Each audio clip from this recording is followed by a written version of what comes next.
ఈరోజు మేడ్చల్ నియోజకవర్గం సంబంధించి ఫిర్యాదుగూడ కార్పొరేషన్లో ప్రభుత్వం జరిపినటువంటి పేదలపై జరిపినటువంటి దమనకాండ విషయం లోపల అక్కడ కష్టపడి కట్టుకున్న ఇండ్ల కూల్చివేత విషయంలో ఈరోజు ఈ యొక్క పత్రికా సమావేశాన్ని మీడియా సమావేశం లోపల పాల్గొనడం కోసం విచ్చేసినటువంటి పెద్దలు మల్కాజ్గిరి పార్లమెంట్ సభ్యులు ఈటెల రాజేందర్ గారు, వారు జాతీయ కౌన్సిల్ సభ్యులు కూడా ఈరోజు ఈ యొక్క సమావేశాన్ని ఉద్దేశించి వారు ప్రసంగిస్తారు.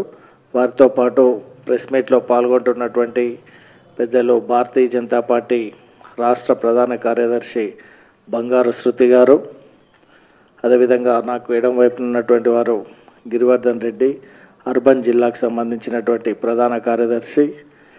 ఈరోజు ఆ ఫిర్యాదుగూడకు సంబంధించినటువంటి శ్రీరమణ కోఆపరేటివ్ సొసైటీ ఆ ల్యాండ్కి సంబంధించినటువంటి పూర్తి వివరాలు తెలిసినటువంటి పెద్దలు మల్లారెడ్డి గారు, అదేవిధంగా శశిధర్ రెడ్డి, అక్కడ సత్యనారాయణ ఎన్క్లేవ్ అని చెప్పేసి శశిధర్ రెడ్డి గారు, దాంతో విధంగా ప్రవీణ్ గారు, సాయి ప్రియ కాలనీ అని దానికి సంబంధించినటువంటి వారు, వారితో పాటు ఇక్కడ యువమోర్చా రాష్ట్ర ఉపాధ్యక్షులు చిత్తరంజన్ గారు, పవన్ గారు, స్థానిక నాయకులు పవన్ రెడ్డి గారు. ఈ ఏదైతే ఇల్లు కట్టినటువంటి ఇల్లు దాంట్లో ఈరోజు కూలగొట్టబడినటువంటి వ్యక్తులు కూడా, వారి బాధితులు కూడా రావడం జరిగింది. వారు కూడా వేదిక పైన ఉన్నారు. కాబట్టి ఈ సమావేశాన్ని ఉద్దేశించి పెద్దలు మాట్లాడతారు.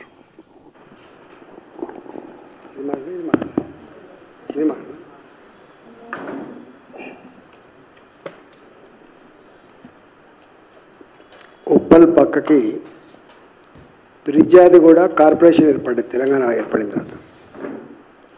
అందులో ఒక గ్రామం పర్వతాపురం గ్రామం. జనరల్గా ఒక గ్రామం ఒకటే రెవెన్యూ కింద ఉంటుంది, కానీ ఆ గ్రామం మాత్రం 3 రెవెన్యూలుగా కొనసాగిన గ్రామం. ఆ గ్రామంలో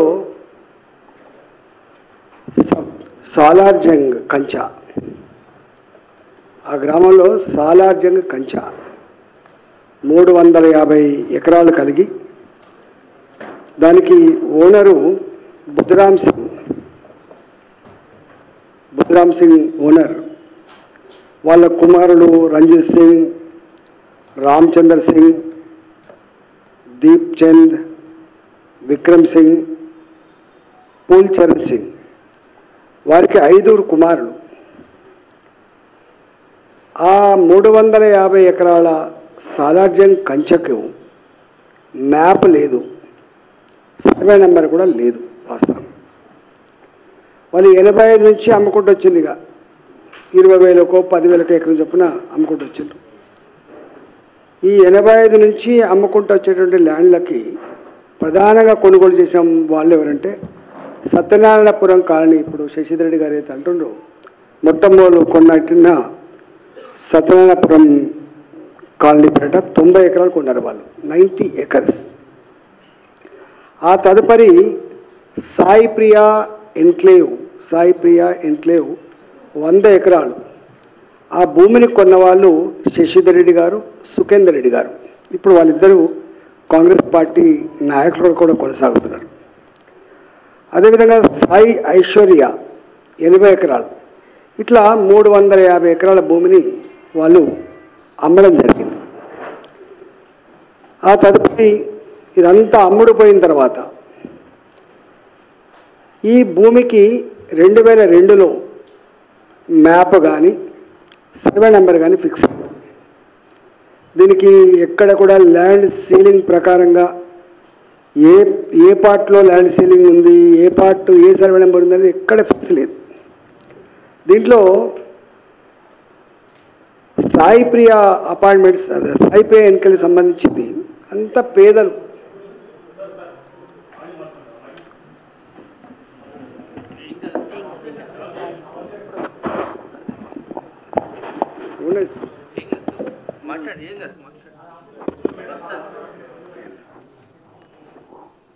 దీంట్లో సాయి ప్రియ ఎన్క్లేవ్ దాదాపు 350 మంది చిన్న చిన్న ఉద్యోగులు అంతా ఎక్కడ చాలా దూరం ఉన్న ప్రాంతం కాబట్టి ఆనాడు సాయి ప్రియ ఎన్క్లేవ్ వాళ్ళు అంత చిన్న చిన్న ఉద్యోగులు మరి నెలకు 500 రూపాయలు చొప్పున సంవత్సరానికి 6,000 రూపాయలు చొప్పున ఒక 5 ఏళ్ళు ఇన్స్టాల్మెంట్స్ అయితే ఆ ల్యాండ్ వచ్చింది.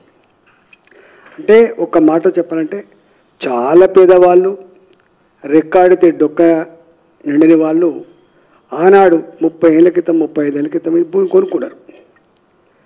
ఆ తదుపరి వాళ్ళు పాపం కొంతమంది ఇల్లు కట్టుకున్నారు. ఇప్పుడు ఇంతలోనే దాంట్లో 2002 తర్వాత సమస్య వచ్చింది. ల్యాండ్ సీలింగ్ ప్రకారంగా కొంత భూమి పోద్దని చెప్పి, కానీ ఎవరు దాన్ని పట్టించుకోలే. ఇవాళ ఆ సాయి ప్రియ ఎన్క్లేవ్ మొన్న కాంగ్రెస్ పార్టీ వచ్చిన తర్వాత వాళ్ళకు అన్ని పర్మిషన్ ఉండగా కూడా వాళ్ళు కొనుక్కున్నటువంటి భూమిని అకారణంగా కట్టుకున్న ఇళ్ళను కూల్చేసారు. అడిగే నాదులు లేడు. ఎట్లయితే తెలంగాణ రాగానే ఇక్కడ ఉన్నటువంటి అదేంది మన అయ్యప్ప సొసైటీలో కూలగొట్టి భయభ్రాంత గురి చేసిండ్రు, దారికి తెచ్చుకునే ప్రయత్నం చేసిండ్రు. దాని వెనుక అనేక రకాల వ్యాపారాలకు డబ్బుల సంపాదనకు అదేందో ఇక్కడ కూడా అదే మొదలైంది.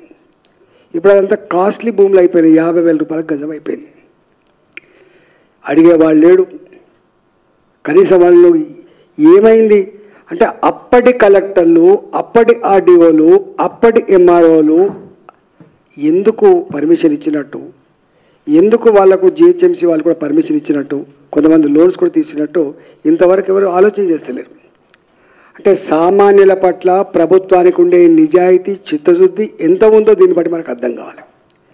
జ్ఞానం ఉండవలసింది ఏంటంటే, బుద్ధి ఉండవలసింది ఏంటంటే, కలెక్టర్లు మనుషులు మారుతుండొచ్చు కానీ కలెక్టర్ పోస్ట్ అట్లే ఉంటుంది. ప్రభుత్వాలు మారుతుండొచ్చు. 85 నుంచి మొదలుపెట్టి ఎన్టీ రామారావు ప్రభుత్వం నుంచి మొదలుపెట్టి ఇవాళ రేవంత్ రెడ్డి గారి ప్రభుత్వం వరకు కూడా ఉండవచ్చు. కానీ ఈ పేదల భూములు మాత్రం కాంగ్రెస్ పార్టీ వచ్చిన తర్వాత వాళ్ళ ఇల్లు కూల్చివేయబడ్డాయి. ఇవాళ మనకు అప్పుడప్పుడు వస్తూ ఉంటారు. మీరు చూసిన ఎల్బీ నగర్లో ఈ భూములన్నీ కూడా ప్రభుత్వ భూములు, పురంబోగు భూములు అని చెప్పి 30 ఏళ్ళ తర్వాత ఆనాడు కొనుక్కున్న భూములు, బాజాప్తా పర్మిషన్ తీసుకున్న భూములు, బ్యాంకు రుణాలు తీసుకొని ఇళ్ళు కట్టుకున్నటువంటి ఇండ్లు 30 ఏళ్ళుగా ఉంటుంటే ఎల్బీ నగర్లో మొన్న కేసీఆర్ గారు వచ్చిన తర్వాత మునుగోడు ఎన్నికల సందర్భంగా జీవో నంబర్ 118 అని చెప్పి రెగ్యులైజ్ చేసే ప్రయత్నం చేసిందంటే ఎంత దారుణమైన సిస్టమ్ ఉందో మనకు అర్థం కావాలి. ఇక్కడ ఉప్పల్లో 40 ఏళ్ళ క్రితం కట్టుకున్నారు వాళ్ళ ఇల్లు, కాలనీలు అవన్నీ కూడా. భూములు చేతులు మారడం కాదు, ఇల్లు కూడా చేతులు మారిపోయినాయి. కట్టుకున్న వాళ్ళు అమ్ముకున్నారు, మళ్ళీ అమ్ముకున్నారు. ఇట్లా బోడుప్పల్లో ఆ భూములు ఇవాళ వక్ భూములు అని చెప్పి వాళ్ళని ఇబ్బంది పెడుతున్నారు 40 ఏళ్ళ తర్వాత. అంటే వ్యవస్థ, రాజ్యం అనేది ప్రజలకేమైనా సమస్య వస్తే ఆ సమస్యను పరిష్కరించేదిగా ఉండాలి. కానీ రాజ్యమే హింస పెట్టేటువంటి దౌర్భాగ్య పరిస్థితి దాపురించింది ఆనాడు ఆ ప్రభుత్వంలో, ఈనాడు రేవంత్ రెడ్డి గారి ప్రభుత్వంలో కూడా దాపురించింది. దీంట్లో ఒక చిన్న బిట్టు ఇవాళ పొద్దున ఎంత దుర్మార్గంగా అంటే 6 మంది పాపం వాళ్ళంతా చిన్న వాళ్ళు, మామూలు వాళ్ళు కొనుక్కున్న గజాలు రజనీ కుమార్ 110 గజాలు 50,000 పైచీలకు పెట్టి కొనుక్కున్నాడు గజం. అదేవిధంగా మల్లేష్ 147 గజాలు 147 యార్డ్స్. జనరల్గా అక్కడ కొనుక్కుంటోళ్ళు పైసలు ఉన్నోడు అక్కడ కొనుక్కుంటారా ఫస్ట్. ఒకవేళ కొనుక్కున్న 300 గజాలు 500 గజాలు కొనుక్కుంటారు ఉన్నవాళ్ళు అయితే చిన్నవాళ్ళు.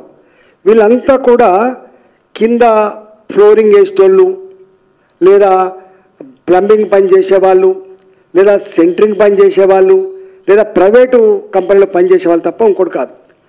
రజనీ కుమార్ 110 గజాలు బేకరీ నడుపుకుంటాడు.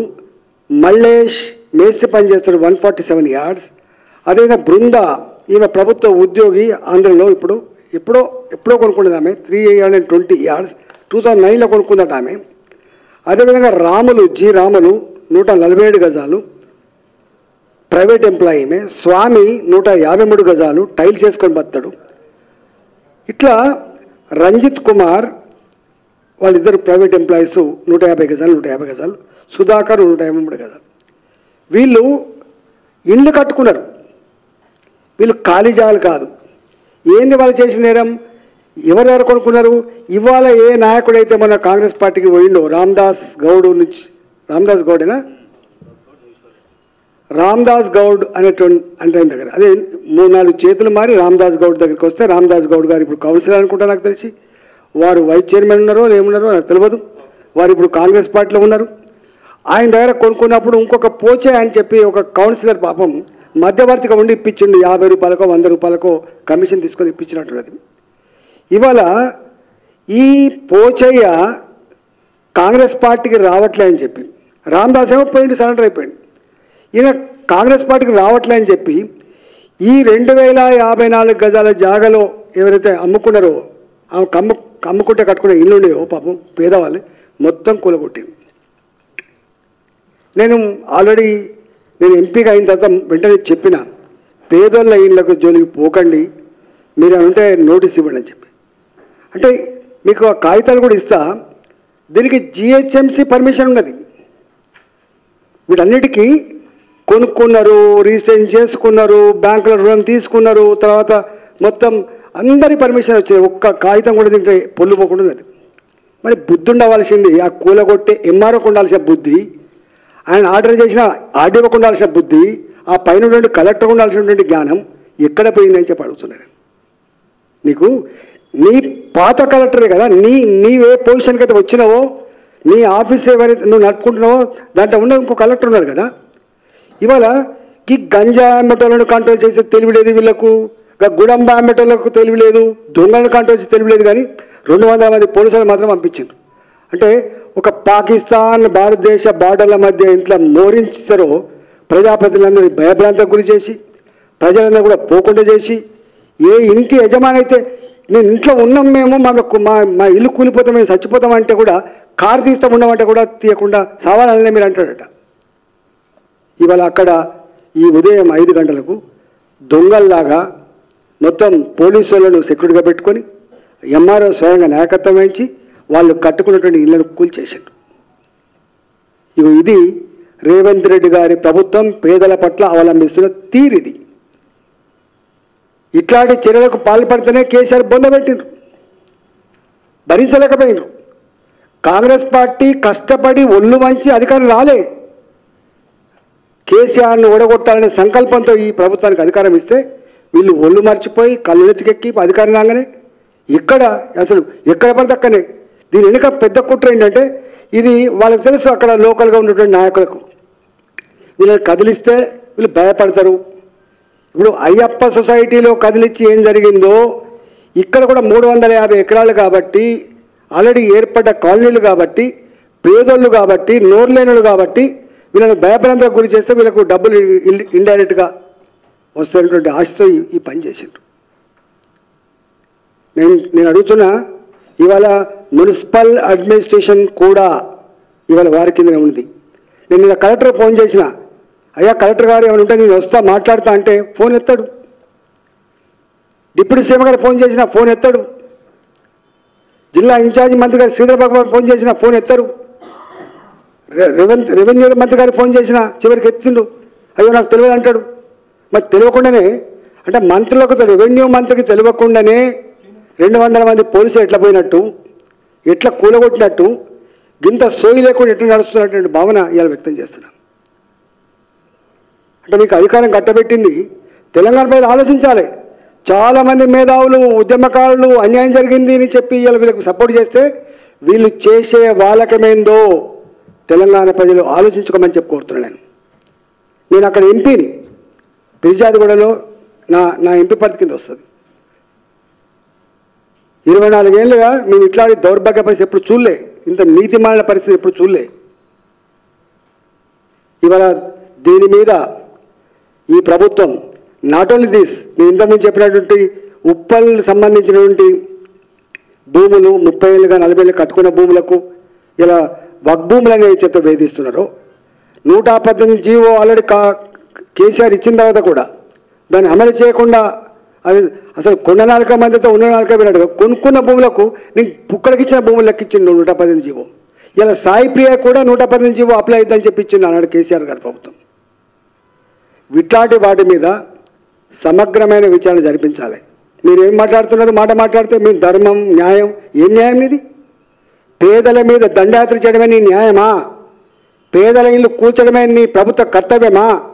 నీకు అధికారం గిన్నెకే కట్టబెట్టిందా? మీరు మా లాంటి వాళ్ళ ఫోన్లు కూడా ఎత్తకుండా మీరు ఏం చేస్తున్నట్టు? మీరు అంతకుముందు ఆ ప్రభుత్వం చేస్తుందని చెప్పి మీరు సానుభూతి ముసలి కన్నీళ్ళు కార్చారు కదా, మీరు చేస్తున్న పని ఏంటిది? అంత బిజీ అయిపోయింది. మీరు 10 ఏళ్ళ అధికారం లేదు, ఇక అందుకున్న కాడికి దండుకోవాలంటుంటే ఆలోచన తప్ప మీకు నిజంగా ప్రజల పట్ల ప్రజల సమస్యల పట్ల మీకు ఏమాత్రం చిత్తశుద్ధికి నిదర్శనం. ఇది ఆరంభం మాత్రమే. తప్పకుండా భారతీయ జనతా పార్టీగా ప్రభుత్వం చేస్తున్న దుర్మార్గాలని, దౌర్జన్యాలని, నీచమైన పనుల్ని చూస్తూ ఊరుకోవడానికి సిద్ధంగా లేము. నువ్వు అనుకుంటావు ఇలా జైల్లో పెడతావు కావచ్చు, కేసులు పెడతావు కావచ్చు. కేసులు పెట్టినోడు, జైల్లో పెట్టినోడు, భయపెట్టించినోడు ఏమైపోయిందో తెలిసిన తర్వాత కూడా మళ్ళీ గదే పని మీరు చేస్తున్నారు.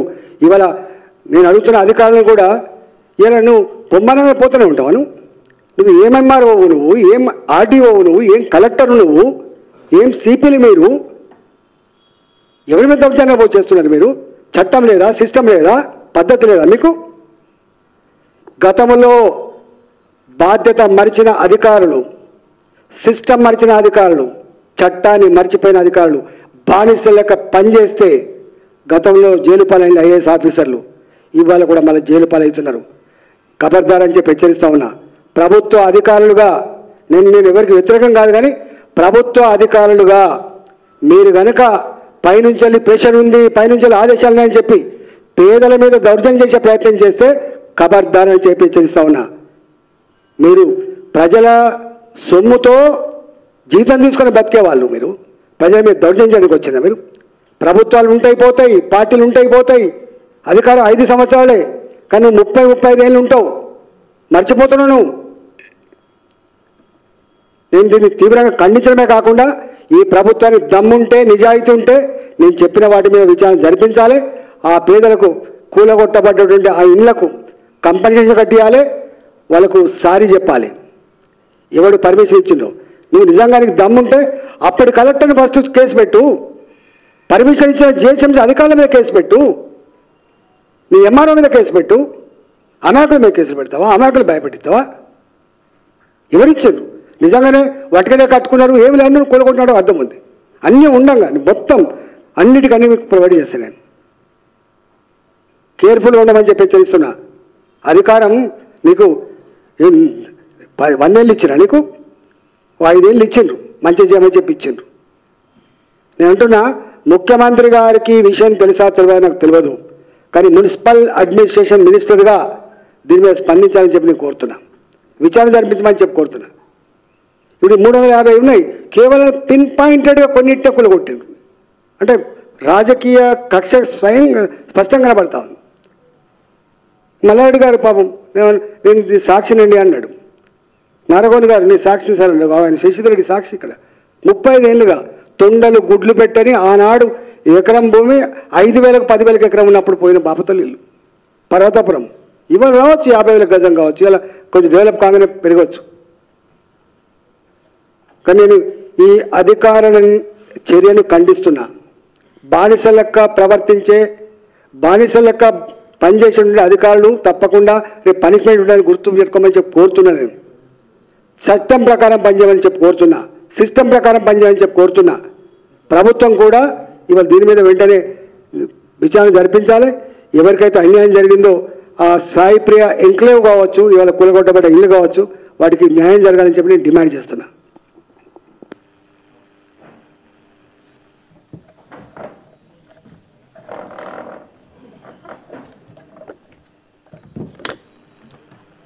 ప్రొవైడ్ చేస్తా. ఎంఆర్ఓ గారు ఇప్పటికి కూలగొట్టిన ఎంఆర్ఓ ఆయన ఎంఆర్ఓనే, యూనివర్సిటీ ఇచ్చింది కూడా ఒక ఎంఆర్ఓనే. ఇవన్నీ కాగితాలు మొత్తం మీరు వాటికి అన్నీ ఇచ్చి అది చేయండి. దమ్ముంటే విచారణ చేయమని చెప్పి కోరుతున్నాను. మీకు దమ్ముంటే, మీకు ప్రజల మీద ఇష్టం ఉంటే, సిస్టాన్ని నడిపేటోళ్ళు అయితే దీని మీద విచారణ చేయండి. నీ అబ్బా జాగిరా ఏమనుకుంటున్నారు మీరు? ఎవరు అసలు అధికారం ఉందని చెప్పి ఎవరిని ఇంటి పడతావా ఇల్లు కూలగొడతా అంటావా? ఎవరిని పడతావని అరెస్ట్ చేస్తా అంటావా? బెదిరిస్తావా? కుటుంబాలు బతుకుతున్నది కూడా చూడవు నువ్వు. పిల్లలు కూడా కొడతాను భయపడితో కాంపౌండ్ వాళ్ళు కూలగొట్టాలి, ఒక గోడ కూలగొట్టాలి, ఇది హెచ్చరిక అని చెప్పి రావాలి. పిల్లలు కూడా కొట్టిరండి. రెవెన్యూ అధికారులని సీరియస్గా హెచ్చరిస్తున్నా, బానిసలక పనిచేయకండి, మంచిది కాదు. మీరు అనుకుంటున్నారు ఎప్పుడో ప్రజాగ్రహానికి గురికాక తప్పదని చెప్పి హెచ్చరిస్తున్నా. మీకు బీ కేర్ఫుల్.